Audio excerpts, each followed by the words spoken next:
think we can get started. So I'm going to read this disclaimer statement, and then we will introduce our guests today.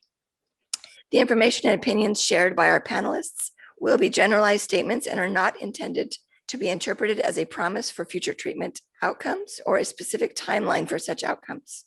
While we are all eager for advances, it is impossible for anyone to predict when a treatment may become available or anticipate roadblocks. This session is being recorded and will be shared on our public YouTube channel after the conference portal closes on August 31st. And I work on congenital muscle disease, both in the laboratory to develop therapeutics, but also in the clinic. And so I'll be here to support the group in terms of talking about approaches and patient-related issues. Professor Bertrand. Hi, I'm Bertrand. I'm working in the lab of Gisèle Bonne in Paris, France.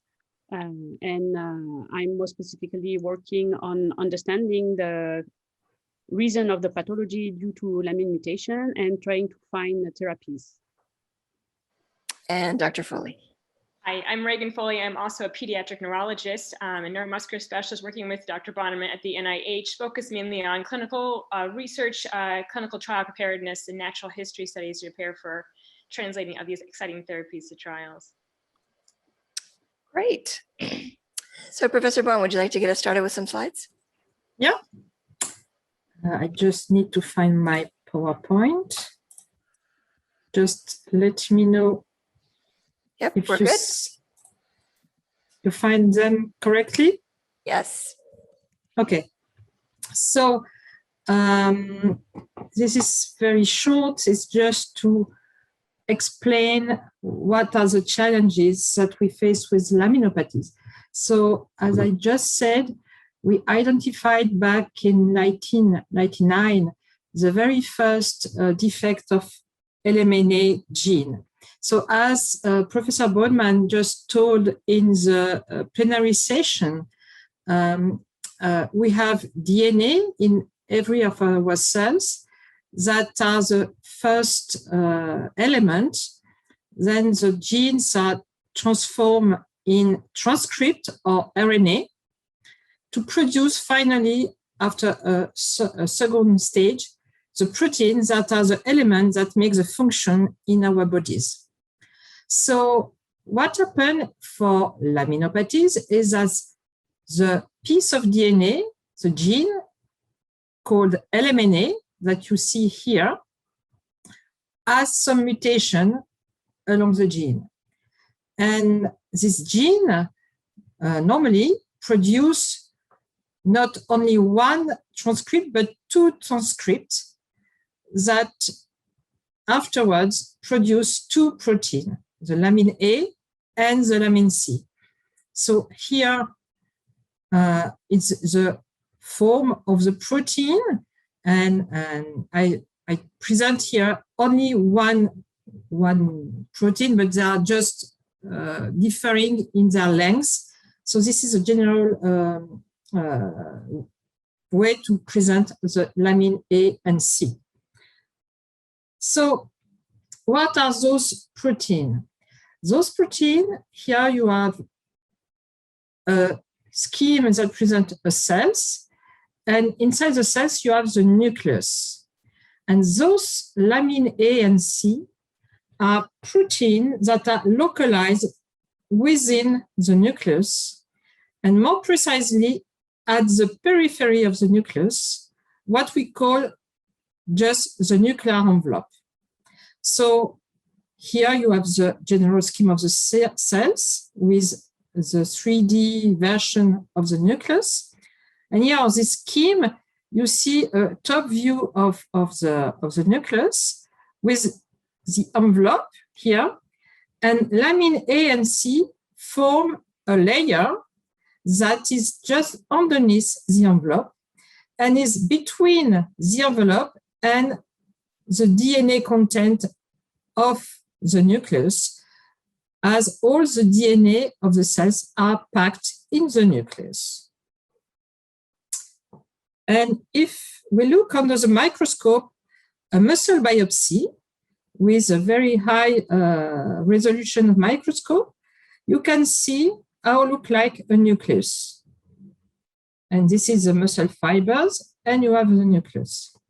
And the lamins within the nucleus, if we zoom in here, you can see this is the envelope of the nucleus. The DNA content, the genes are inside, and the lamin A and C are this gray layer here between the DNA content and the envelope here. So these are the culprit in a way. The gene defect, the mutation, affect and modified those lamin A and C in every cell of our body. And if we observe under a microscope the cells that we can get from patient from a skin biopsy, we look at those cells that are called fibroblasts. If we look in a control, in a healthy donor, the nucleus look like here, like this, and here we stain, we vision only the lamin AC, and you see that we have this nice rim around the nucleus that are the lamin AC. And in laminopathy, congenital laminopathies, what we observe is that you still see this nuclear rim staining, which is nice, but you can clearly see that here you have much more staining inside the nucleus, which means that the lamin A and C, the mutant form, are mislocalized within the nucleus. And as Carsten Bönnemann said before, we have an abnormal effect of the location of this mutant lamin inside the nucleus, where they should not be normally, and they act wrongly being there. So we have a negative effect of the mutant lamin being located here. On top of this, we have a second defect that we observed, and here I just show a result from mouse cells, but we observe the same in human cells as well. It's an experiment that allowed us to quantify the quantity of protein in the cells. And here you have what we observe in 3 samples from control subject. You have here the band that you see, it's lamin A, and underneath it's lamin C. And you see in control subject, you have quite equal amount of those bands. The bands look like the same.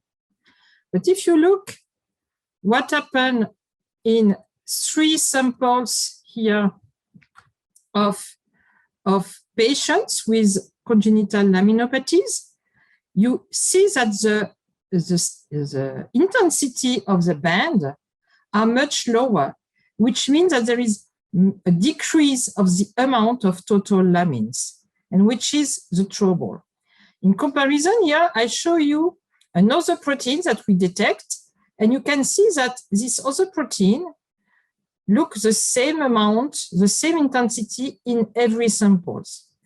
So if we compare, you clearly see that here we have much less, and this is another problem. We have a decreased level of expression of the normal, of the lamins.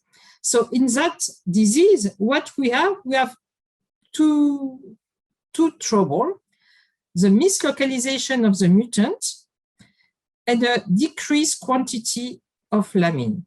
And for the cells to work correctly and to act correctly, have correct functions, they need correct level of lamin and correctly localized. So our challenges looking for therapy is first to remove the mutant one, and then, and together with, to reintroduce the missing quantity here. So reintroduction of lamin, and use what Professor Bönnemann said in the previous presentation, to use a replacement to reintroduce the normal lamin. So we need to act at the same time to remove the mutant for version and replace with normal one. So that are the challenge we are facing. And for that, we are developing, and Anne is developing currently some gene therapy approaches. And for that, she associates both ASO to block the production of the mutants together with the introduction of normal version of the lamine. That's my short introduction to set the scene. And that also, I think, describes your research. So maybe we should go into the questions, perhaps, because we have 15 minutes. We have 15 minutes left, right? Yeah, so that let's set the great stage for the questions. So Rachel, I noticed a very excellent question to follow up to Carsten's lecture, and also ties into Gisèle's comments about discussing the gene therapy approaches for LMNA patients. Yep. So anyone feel free to take that. And we'll take that because she's doing it. Okay.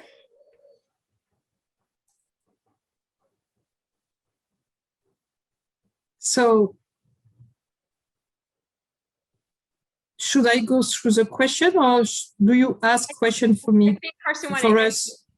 I think Okay, I was not sure how it worked. There was a question about the gene therapy approach for LMNA to really kind of describe how that's envisioned, how that's going, what your plans are, and maybe Dr. Bertrand can talk about that a little bit because she's doing it in her lab.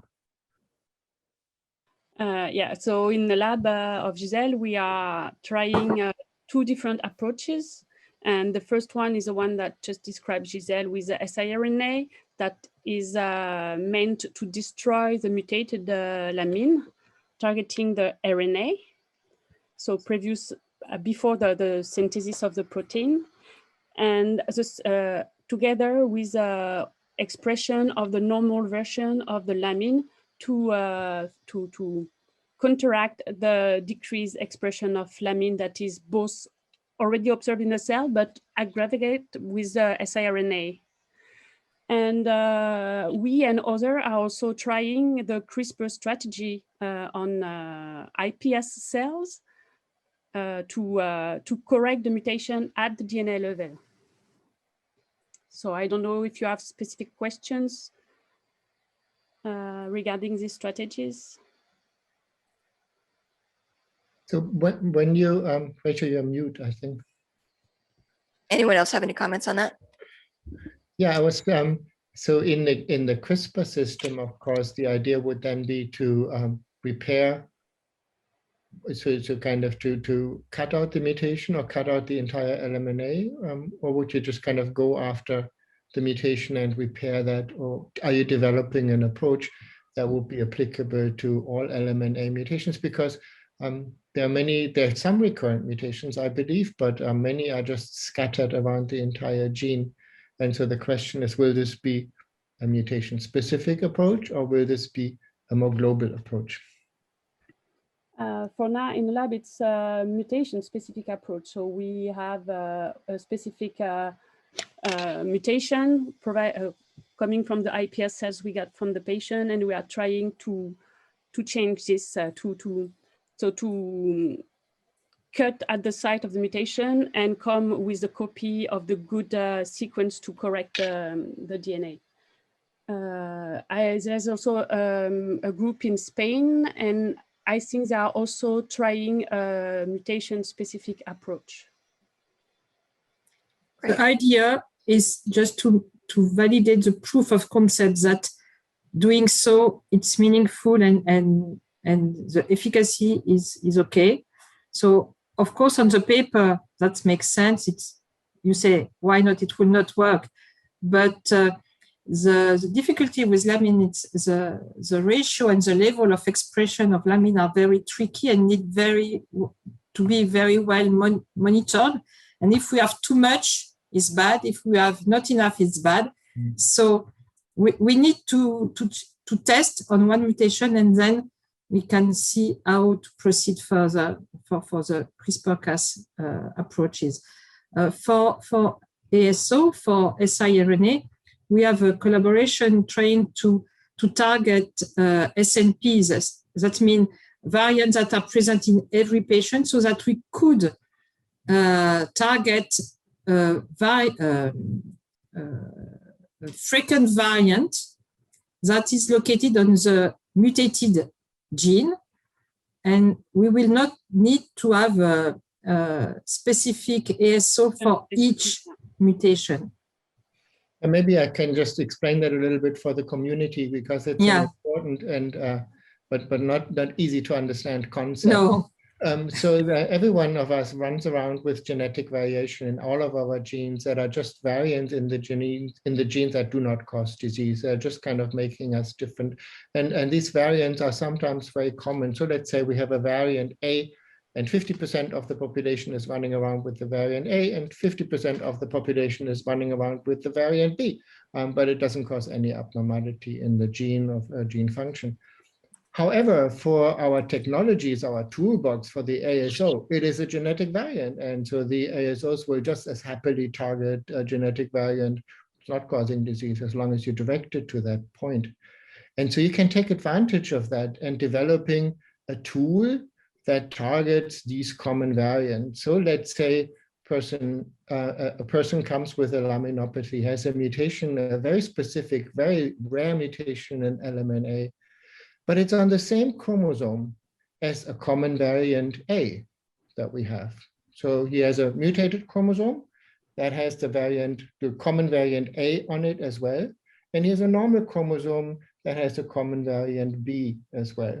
So if I now take my gene tool, my knockdown tool, and direct it towards variant A, then it will take down that gene that also carries a mutation and leave the other one behind. And so now I have a tool, if that targets this common variant, as long as I can show that my mutation is on the same gene copy as the common variant, I can use that tool to knock down all mutations that are linked to that variant. And so that requires much less of a development that is mutation specific.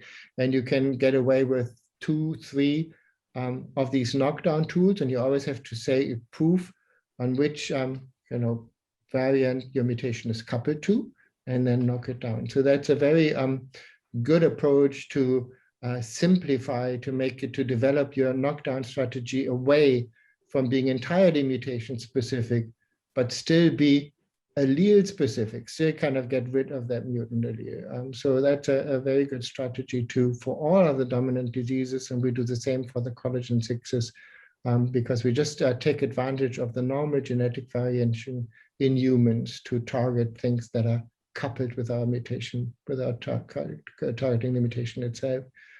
So that's a great approach. Let me ask you, because that was also coming up, if we replace LMNA, so we knock out LMNA, and then we replace it using AAV-mediated gene therapy to give more normal LMNA, is that feasible? It's also an approach that we are testing. We are trying different things in parallel, but maybe Anne could answer better than me as she's doing it. I'm not sure I understand your question. The question is, so we're knocking down LMNA, ideally mutation specific, but maybe we also capture some of the normal. We're not as mutation specific as we would like. So we have normal mutation, but also we have too little LMNA left over. And so now we use AAV mediated gene replacement therapy to give more normal LMNA back to the cell. Is that a feasible approach? That's an approach that we are doing. Yeah. In the same AAV, we are putting the siRNA that is allele specific and the gene replacement. It fits in the same AAV. So that's a great tool. Do we run into problems with overproducing LMNA then? Dr. Bonne mentioned there was a problem in kind of not giving too much and not too little. Are we running into problems with that, or are we not going to that level of expression that will be toxic? I think we are not over-expressing too much the lamine to have these defects. Okay, but good. we don't know yet if our siRNA is efficient enough to remove enough of the mutated protein. And the thing is, we don't have antibodies that are specific to the mutated protein to really confirm this point. Let me ask you then, so if you are not very efficient with knocking down, but you're very efficient with giving normal LMNA back to the cell, will the surplus of normal help you to dilute out the mutation to some degree?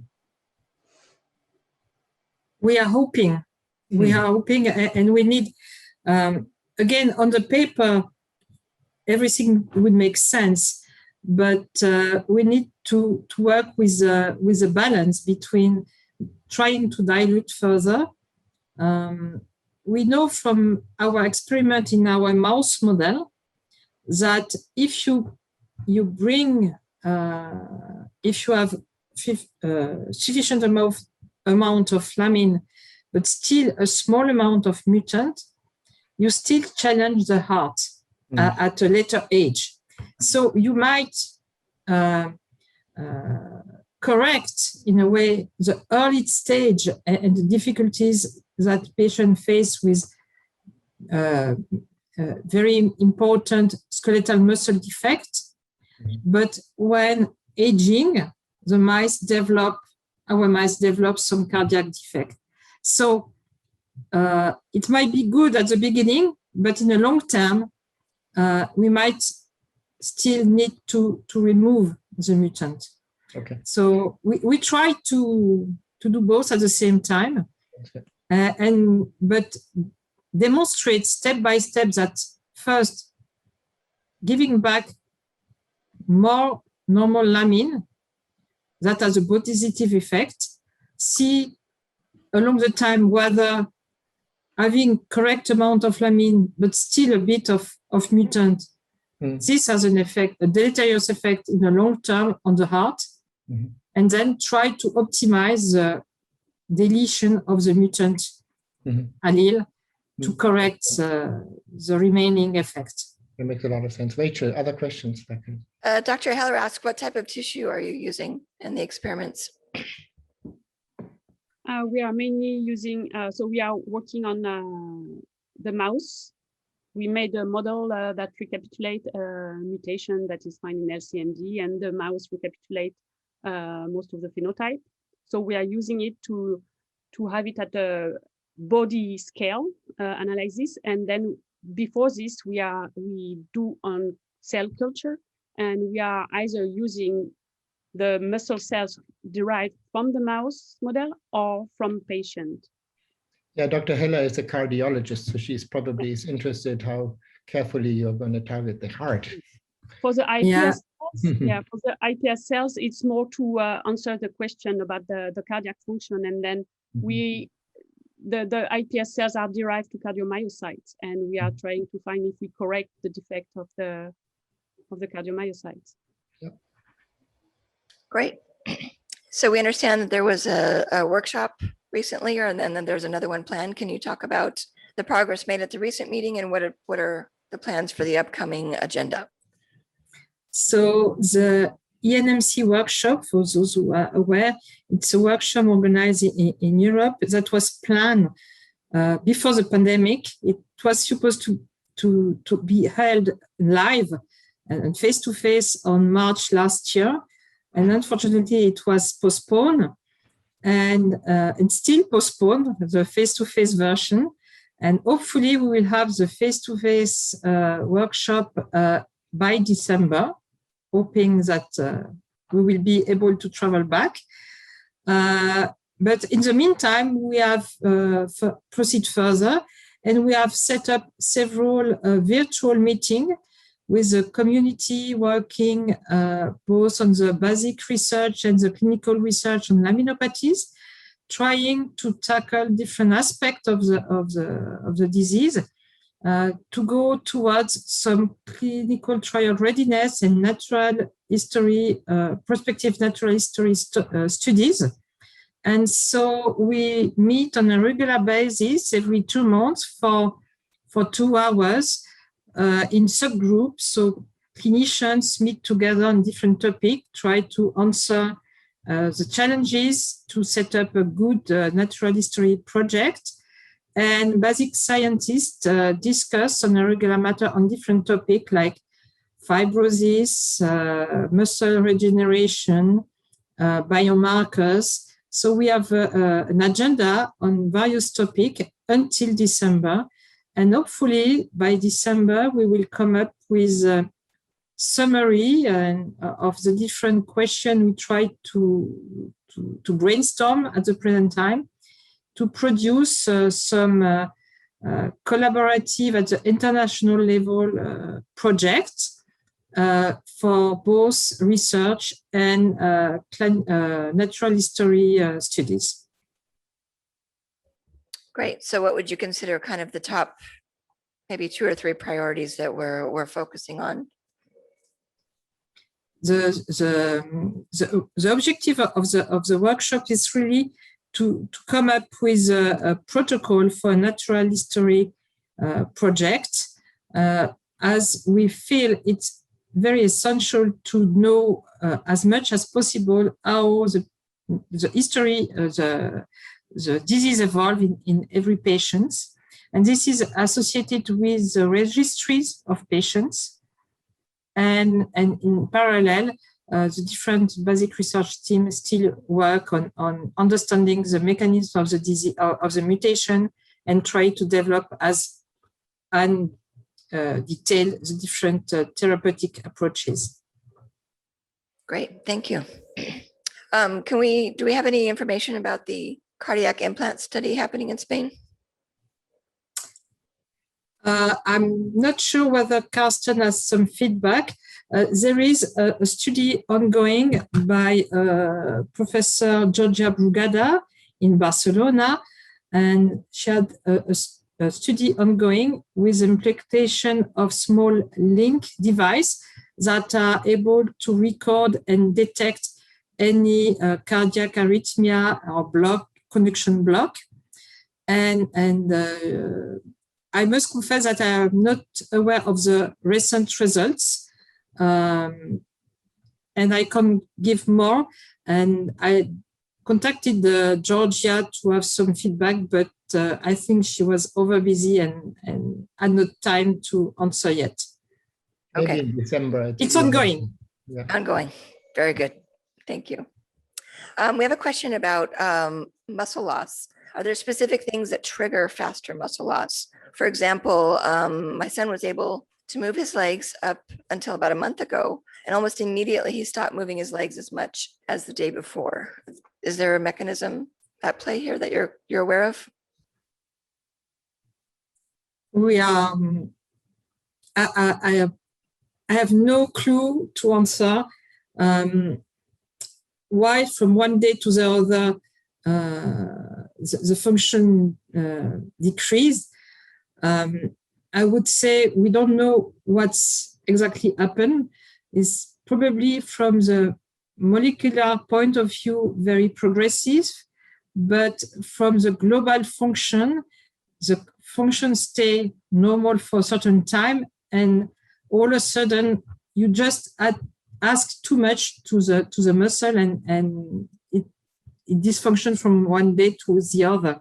I don't know, Carsten or Reghan, if you have observed this. I just try to answer from a mechanistic point of view and about what can be behind, but I don't know if it's classical or not, if it's something that you observe on a regular basis. It can happen relatively early on in the disease as well. One thing that is peculiar about LMNA muscle biopsies is that there's sometimes an inordinate amount of inflammation in the muscle biopsies. It's probably the body's reaction to the muscle breakdown that's happening there.